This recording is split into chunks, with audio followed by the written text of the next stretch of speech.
Mostramos las dos caras de la historia como siempre lo hacemos en Redman Noticias. De un lado el gobierno diciendo es culpa de que se hundió la reforma tributaria o ley de financiamiento, pero del otro lado los gremios diciendo eso no es verdad. Esta crisis viene de mucho tiempo atrás, además plata en el gobierno hay.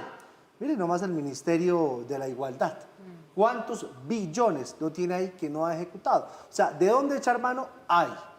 No me vengan con el cuento de que es un tema de la reforma tributaria que no pasó.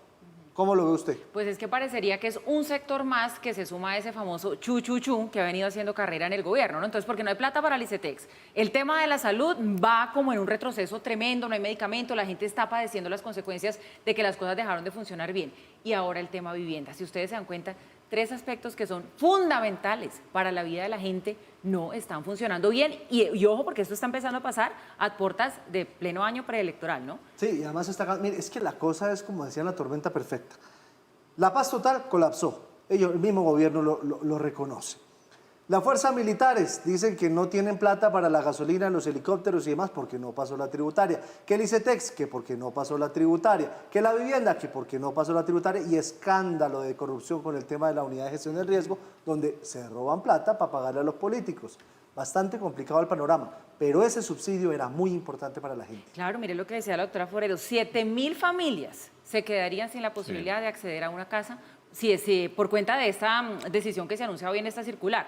Y si el tema se mantiene activo con la misma decisión para el año que viene, pues súmele. 7.000 familias se multiplica más o menos por 5, ¿cierto, Mauro? Sí, por cuatro. Por cuatro, sí, por 28.000 personas. Sí, no, pero además es que es un sector que viene muy golpeado. El sector de la vivienda viene tremendamente golpeado desde el comienzo del gobierno. Recuerden ustedes que al comienzo del gobierno hubo un cambio de metodología de asignación de subsidios. Con razón o sin razón, la argumentación en ese momento de la ministra de Vivienda, en ese momento la doctora Catalina Velasco, era que esa metodología estaba sesgada y los subsidios se les estaban otorgando a grandes constructoras, a grandes ciudades y que por lo tanto no estaba llegando los subsidios a la gente más necesitada, sino que estaba contribuyendo al enriquecimiento de empresas que ya tenían un gran caudal desde el punto de vista financiero y que estaban muy consolidadas. Vaya uno a saber si sí o si no, pero el cambio de la metodología hizo que se demorara mucho en arrancar el estímulo al sector vivienda y se cayó el sector vivienda y se cayó el sector construcción y apenas está empezando a sacar la cabeza. Ustedes que tienen buena memoria en medio del sanduchito dirán, pero un momentico, si en el tercer trimestre la construcción creció 4,1%, ¿de qué nos están hablando? La construcción tiene dos rubros, tiene el rubro de infraestructura y tiene el rubro de vivienda y detrás de ese crecimiento de 4,1% hay un aumento del 16% de infraestructura, vías, puentes, etcétera, y una caída, todavía caída, sigue cayendo después de todos estos trimestres de 1,7% del sector vivienda. Un sector vivienda que tiene dos caras. Una, es un gran empleador, es un gran generador de empleo, por lo tanto tiene gran impacto social. Dos, atiende las necesidades de una cantidad de gente necesitada. Ya estábamos dando aquí los datos de 28.000 personas, etcétera, etcétera. Por lo tanto, es desastroso que en este momento se tomen esas medidas y que no haya esos subsidios. Es más, Camacol misma ha dicho que el Fondo de Vivienda, Fonvivienda, para el año entrante tiene un recorte de 40% en su presupuesto. Hasta allí la tragedia es absoluta. Y viene el argumento de que como se cayó la ley de financiamiento, el presidente Petro dice, tumbaron la ley de financiamiento de la reforma tributaria, por lo tanto no hay subsidios de vivienda.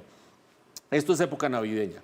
Es un arbolito la ley de financiamiento y su caída al que le cuelgan de todo. Ya lo decía Giovanni, le cuelgan lo del ICETEX, le cuelgan que no hay plata para los militares, le cuelgan que no hay plata para los metros, le cuelgan que no hay plata para el DPS. Cuando uno suma todos los argumentos que han dado los funcionarios públicos desde que se cayó la ley de financiamiento diciendo, ay, por culpa de que se cayó la ley de financiamiento voy a perder tanto y tanto y tanto y tanto y no va a poder hacer no sé qué y sí sé cuánto, dan más de 18 billones de pesos. 18.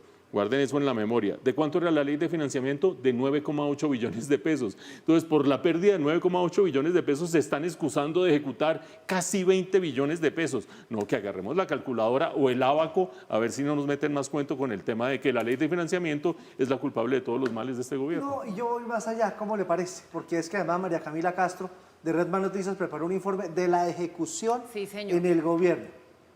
para sentarse a llorar, Mauricio. ¿Cómo es la historia, Paula? De cómo van las cosas, de 17 ministerios, la ejecución es del 35%, ya cuando O sea, ni estamos siquiera el 50%. a punto, no señor, de cerrar el año. Ya hicimos una especie de semáforo para poderles explicar de una manera mucho más didáctica cómo van las cosas en cada cartera, pero sí les puedo adelantar.